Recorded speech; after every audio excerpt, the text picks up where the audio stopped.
All right, how's everybody doing out there? This is Mr. Muscarella coming at you. And in this video, we're going to go ahead and find the domain and range for a logarithmic function. All right, so let's go ahead and take a look at one of our examples here from worksheet 4.1.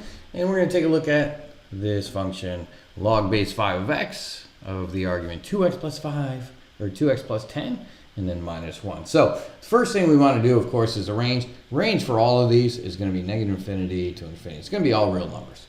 Now, the domain, on the other hand, that is where we're going to have to look at this piece right here, and that is called the argument.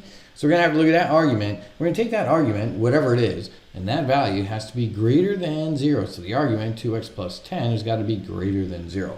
Solving that for x. All right, so you move the 10 over, so you get 2x is greater than negative 10, x is greater than negative 5. Some of you might be able to do that in one step, so that's cool. Good for you. So that is what that would look like, but we're going to write that using interval notation. So we would say from negative 5 to infinity. So that would be our domain using interval notation.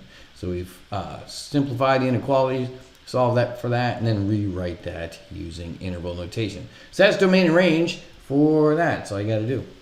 We ignore, so this piece right here, common mistake, just ignore that. You don't have to do anything with that for the domain and the range. All right, so ignore that piece out there. You don't have to do that. So what I want you to do is go ahead and find the domain and range for number 2. Go ahead and hit pause, then come back and check yourself to make sure you don't wreck yourself. All right, so how do we do with that? Hopefully you got those correct. Now, if this were a quiz, of course.